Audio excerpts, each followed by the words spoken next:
If you like beautiful wooden furniture with a bit of an industrial feel, this DIY is for you. It incorporates wood with some steel without the need to weld up a frame, giving you a stylish and strong outcome. Let's take a look at what we'll need. A piece of timber of your choice, and I've gone with some laminated Seligna. It's got some nice character in the grain, and my piece is 610 by 1.8 meters long, and it's 32 millimeters thick. Now it's important you choose a nice thick piece because we are putting some big fasteners into the side of the timber.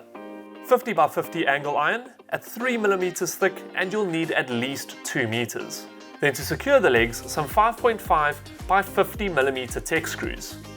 Tools you'll need: a circular saw, jigsaw, angle grinder with cutting disc, drill driver with a 6 and 3.5 millimeter drill bit and an 8 millimeter nut setter, a sander, a file, tape measure and pencil, a straight edge, vernier and square. Then to finish it off, I'm using some Rust-Oleum black enamel for the legs and some Rust-Oleum clear polyurethane sealer for the top. And I've chosen glass for both. So first we need to cut our board in half. So measure halfway and then cut it with the circular saw. Take your time and cut slowly to get a nice smooth edge. So now we need to mark out the corners to be cut. Now remember, the corners need to be accurate. So use your vernier, measure your steel, and then transfer those measurements to the board. Then mark those lines clearly with your square. Then we can cut our corners out with the jigsaw. I'm using a fine tooth blade to get a nice clean cut. And remember, you want to cut inside your line and not on the line. Now that the corners are cut out of both my top and shelf, I can start sanding the timber. Now it is a bit rough, so I'm going to start with an 80 grit and work my way up through the grits till I get to a 240. That's going to give me a nice smooth finish. Now don't rush and skip grits, take your time and you won't regret it. Our boards are nice and smooth, now we can get to cutting our legs. Now we need to cut 4 pieces at 500 mils each. So using the angle grinder, I'll mark and cut each one as I go to make sure they all stay the same length. You can use your file to remove the burrs and round off any sharp corners. My legs are now cut and now I can drill the holes for my tech screws. Now tech screws can cut through the steel, but I prefer a nice sharp clean point going into the timber, so I'm going to drill 6 mil holes.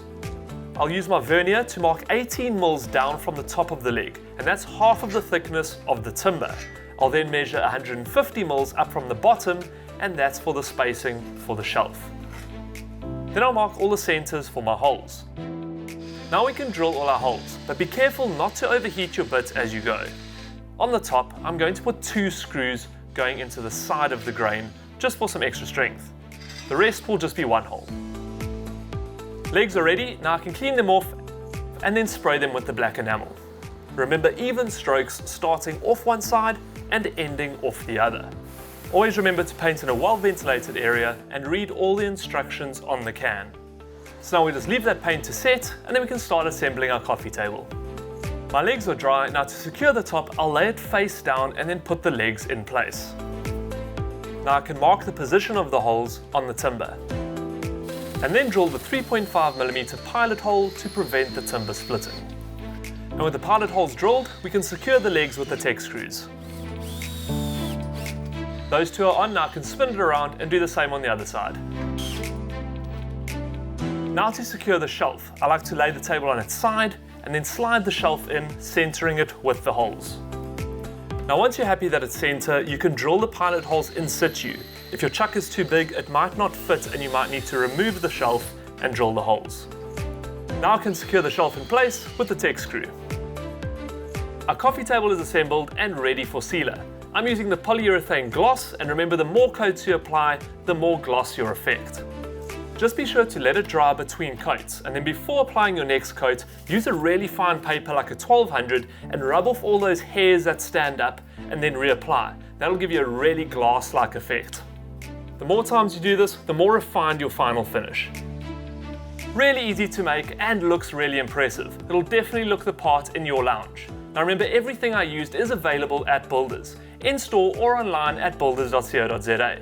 And for more videos like this, visit the blog on the website. Get to Builders, get it done.